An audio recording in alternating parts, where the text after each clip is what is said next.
ازيكم عاملين ايه؟ طبعا الفيديو ده متصور بعد الفيديو اللي انتوا هتشوفوه بيومين. ليه؟ في الفيديو الجاي انتوا هتشوفوا وشي حرفيا، يعني زي ما تقولوا مفهوش حته سليمه، كل شويه خرابيش وشويه جروح. اللي حصل ان انا عملت حادثه وانا رايح في طريقي للمطار، خلى وشي حرفيا دمار يعني. كنت متعور هنا وهنا وهنا، كل الحاجات دي الحمد لله راحت واتدويت الحمد لله. فما تحكموش على شكلي في الفيديو الجاي. والحمد لله برضك اللي انا وصلت بخير. كانت رحله طويله جدا وشاقه جدا، وبرضك ده ما منعنيش الحادثه اللي عملتها، ما منعتش ان انا اصور لكم كل رحلتي. فاتفرجوا على الفيديو هيعجبكم جدا. الفيديو حرفيا تعبت فيه جدا، يعني الرحله كانت طويله بشكل غريب، بس الحمد لله عدت، واتمنى الفيديو يعجبكم. يلا شوفوا الفيديو.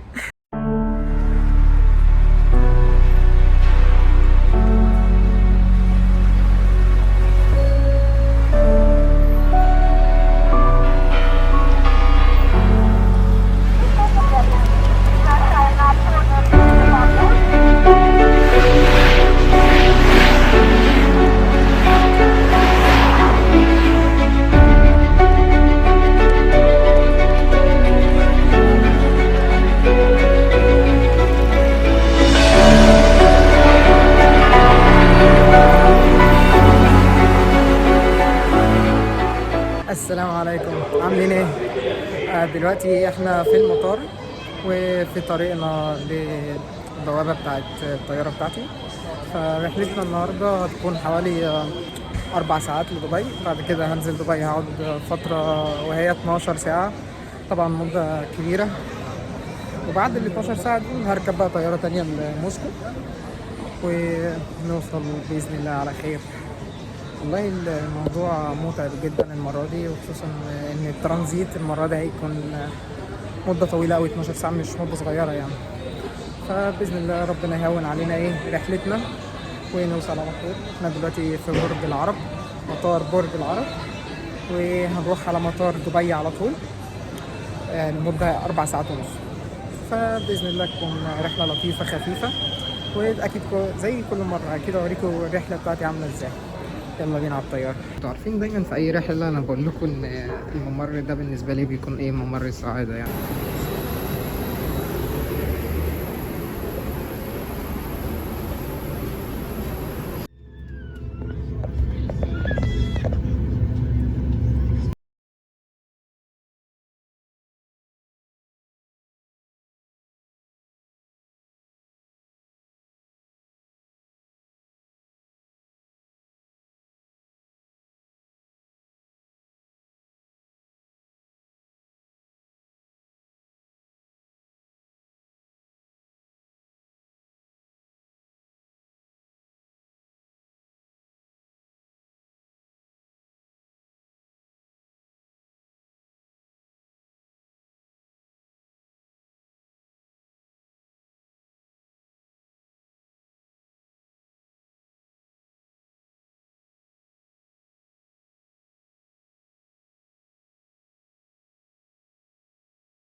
أهم حاجة في ده كله أنا شياكتي ما تتوصفش. أصل الواحد هيلبس كوتشي ويعصب نفسه ويضايق نفسه؟ لا، هو يلبس كروكس كده ويمشي براحته بقى، يعمل اللي هو عايزه. دلوقتي احنا وصلنا مطار دبي. الصراحة أنا وأنا جاي شفت أنواع طيارات كتيرة أوي، أنا أول مرة أشوفها في حياتي، وأحجام أنا أول مرة أشوفها في حياتي برضه. زي ما قلت لكم انا اول مره اشوف طيارات من نوع خاص هنا شفتها، واحجام كبيره جدا. يعني انا شفت طياره دورين، دي اول مره اشوفها على الطبيعه يعني، بس اسمع عنها طول عمري، وباذن الله هيجي اليوم يعني اللي انا اركبها بالذات. والمطار شكله كويس وكبير، يعني العربيه اللي جت تقريبا خدتنا من الطياره، قعدت ربع ساعه توديها عقبال ما جابتنا المطار ذات نفسه. يعني جابتنا من الطياره في ربع ساعه لغايه هنا. بجد المطار شكله لطيف وكبير، شكلي هتعب لف فيه. وهنبدأ رحلة 12 ساعة، يعني احنا قاعدين 12 ساعة هنا، فخير بإذن الله. هو قالوا لي بس في حاجات اللي هي السكيورتي اللي هي الأمن والحاجات دي ما ينفعش تتصور، حتى وانت نازل من الطيارة ما ينفعش تتصور يعني. لكن خلاص احنا زي ما تقولوا في السوق بتاع المطار، الماركت بتاع المطار يعني، تقدر تصور فيه براحتك. هنا شكل المطار كبير جدا، افضل الف يعني طول ال 12 ساعه. في هنا بقى ماكدونالدز وفي KFC اهو ورايا، برضك في كافيهات كتيره وسوق. لا هنفضل نلف لفه حلوه يعني. في هنا السوق الحر، في بقى كل حاجه اللي انت عايز تشتريها بقى موجوده هنا. هنا برضك انا لاحظت ان في جنسيات كتيره، يعني باين من الناس اللي ورايا دول المان. في هنا هنود بالطواقي بتوعهم دول اهم، لو شايفينهم، مش عارف دول الهنود اللي ورايا دول. و في هنا بقى كل حاجه، حتى الايفونز لو انت عايز، في ذهب، في مكياج، ميك اب، في كل الحاجات دي انت ممكن تشتريها بقى من هنا يا سيدي. الناس اللي ورايا دول كل دول هنود عبدة الهندوس. والله انا ما عارف اروح فين واجي منين حتى، والله انا ماشي كده وبتكلم معاكم وخلاص. زي ما قلت لكم قبل كده في فيديوهات تانية ان انتوا اللي بتسلوني في رحلتي، وبحب اوثق معاكم كل حاجه بقى. اي حاجه في رحلتي انا بحب اوثقها معاكم. فدلوقتي يا سيدي احنا مكملين جولتنا في المطار، واتمنى ان انتوا تكملوا فرجه عليا عشان اعمل فيديوهات اكتر واتكلم معاكم. صحيح نسيت اقول لكم، وانا رايح مطار برج العرب وانا جاي عملت حادثه، حتى هتلاحظوا في شويه خرابيش كده في وشي بسبب الازاز اللي اتكسر، بس الحمد لله انا سليم يعني، وعدت على خير. طيب نمشي منين؟ واو، في كمان هنا معرض عربيات، بصوا معايا كده، بصوا واو. حاجه جامده جدا، بصوا. لا لا لا جامده، دي عاملة 3 مليون مثلا ولا 4 مليون، والله يا غالية. الله يا راجل، كل دول مستنيين. طب انا لو عايز استنى بقى، احنا عايزين نشوف بوابتنا فين. احنا جيت F9 اهو. الناس اللي ورايا دول طلبوا مني دلوقتي البنات الكتير دول طلبوا ان هم يتصوروا، والله ما اعرفهم حتى.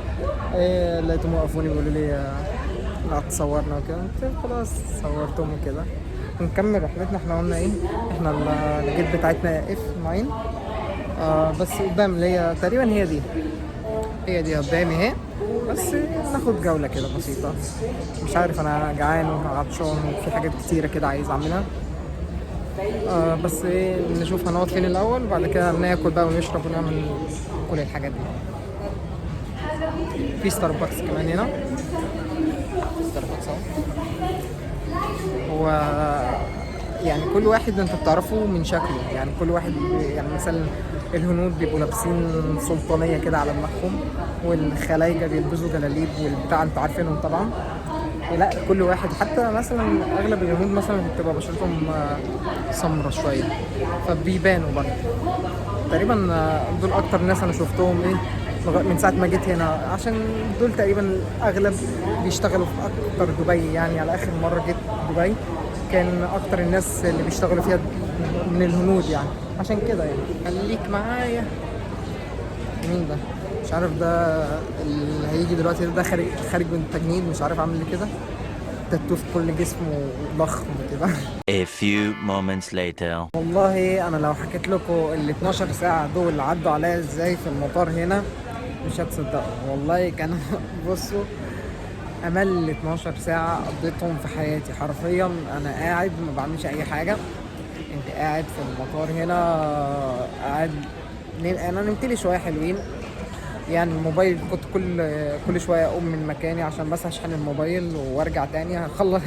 يعني كنت اروح اقف جنب فيش حوالي ساعه كامله اشحن الموبايل وارجع تاني للكرسي. تقريبا الموضوع ده حصل مرتين يعني، لغايه اخر مره دلوقتي قبل ما اصور شويه اللي انا بكلمكم فيهم دلوقتي. صورت، كنت بشحن الموبايل قبلها وبعد كده ايه رحت صورت. فيا سيدي بقى ايه الموضوع دلوقتي ايه، ان احنا ايه البوابه بتاعتنا اتفتحت واخيرا هنروح موسكو. ايوه والله اخيرا هنروح موسكو. فدلوقتي احنا رايحين على البوابه، ولو ما كنتش عملت اشتراك اعمل اشتراك، وما تنساش تعمل اللايك طبعا وبس. هنا طبعا زي ما انتم شايفين ده السوق الحر بتاع دبي. وهنا ده بردك هنا بيبيعوا حاجات لابل والحاجات ساعات الواتش والكلام ده. فاحنا تقريبا البوابه بتاعتنا جيت 8، فنروح لها يلا. هو ايه استنى.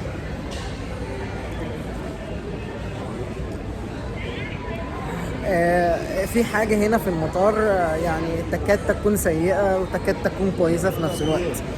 سيئة في ايه؟ ان المكان هنا كله حرفيا حرفيا تكييفات.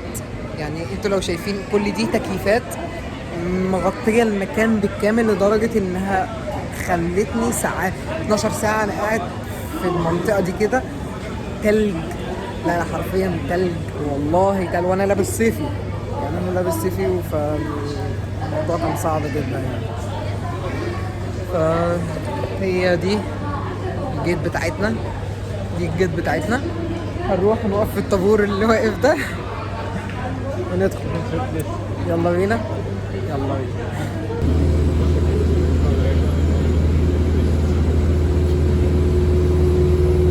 شايفين دلوقتي الصوت بتاع الطيارة اهي، الطيارة ورانا. المفروض ان احنا طالعين دلوقتي. دي فلاي دبي، دي احلى حاجة في دبي انهم بيركبونا باص لغاية الطيارة، دي احلى حاجة. غير كده لا، يعني احنا لما نوصل هننزل من حتة عادي. فادينا ركبنا المرة دي الشباك مظبوط على مقاسي بالظبط.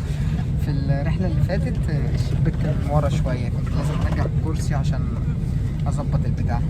المهم ان احنا دلوقتي في الطيارة 5 ساعات ونوصل مطار موسكو. مش عارف والله المطار ده اسمه ايه، انا نزلت على شيراماتوفا وديمادودوفا. المطار ده بالذات مش فاكر اسمه ايه، ولا هو اسمه تقريبا اختصار في كي او تقريبا. نخلع دي عشان تعبني. الحمد لله كانت رحلة صعبة شوية وهتفضل مكملة معايا عشان أنا هوصل الساعة 11 بالليل. الساعة 11 بالليل دي مش هلاقي ولا طيران ولا قطارات ولا أتوبيس. أتمنى ألاقي أتوبيسات، في بصيص من الأمل إن أنا ألاقي، لكن القطارات أول قطر بيطلع الساعة 12 الظهر. يعني معنى ده إن أنا ممكن أستنى 12 ساعة كمان. فربنا يسهلها بإذن الله وألاقي إيه قطر أو أتوبيس أو أي حاجة.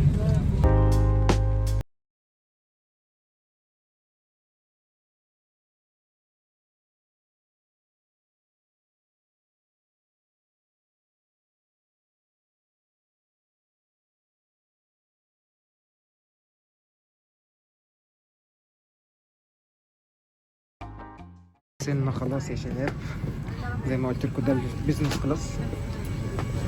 السودان يعني.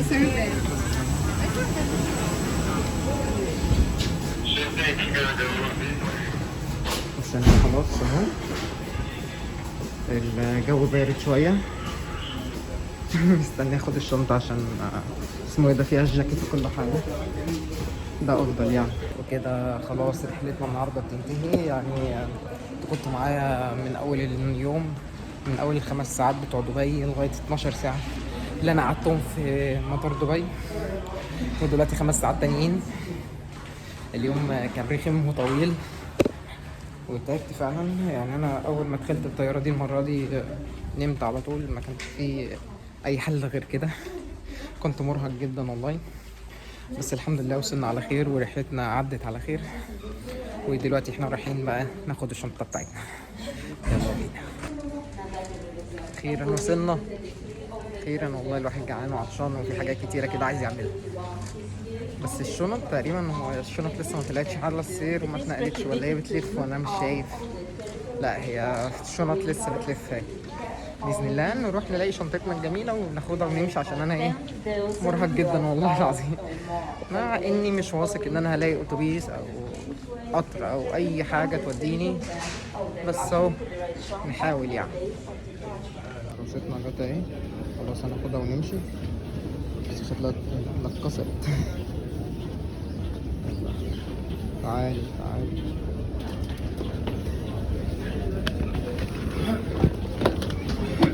وصلت اهو. حرفيا الجو برد ساقع جدا، وانا مش لابس الا تحت الجاكيت ده القميص اللي انا كنت، قميص ايه، التيشيرت اللي انا كنت لابسه وانتوا شفتوني بيه. ودلوقتي طلبت المفروض تاكسي، والمفروض دي كلها تاكسيات بس طبعا اسعار متخلفه شويه، فطلبت تاكسي زمان جاي في السكه يعني ومستنيه. يلا هكلمكم في تاكسي. اوكي دلوقتي احنا في التاكسي رايحين محطه القطر، مش باقي كتير يعني حوالي 10 ربع ساعه. المشوار اصلا خد حوالي لغايه دلوقتي ساعه الا ربع. متبقي حوالي 10 دقايق واكون في القطر. المشكله ان انا بصيت على الابلكيشن بتاع القطر ملقتش قطارات في الوقت ده ولا اتوبيسات كمان، فربنا يسهل. حتى الدنيا كمان بتشتي وانا مش لابس حاجات تقيله وزي الفل يعني، بس هحاول انا اظبط الدنيا. ماشي. باي. واخيرا بعد العذاب اللي احنا شفناه النهارده الحمد لله وصلنا فولجراد. الساعه دلوقتي 57 دقيقه زي ما مكتوب صراحه، وصلوا في الميعاد مظبوط يعني. وخلاص يعني المفروض هنطلع دلوقتي ونروح نستريح بقى بعد كميه الوقت اللي عدى ده، ال 12 ساعه وال5 ساعات بتوع القطر، 12 ساعه دبي، 12 ساعه قطر. يعني احنا استنينا كتير قوي حرفيا. في يوم عدى ان انا مستني طياره ومستني القطر والحاجات دي. فخلاص بقى دلوقتي نروح نستريح وبكره نروح على الجامعه. يلا اشوفكم في فيديو جديد باذن الله. سلام.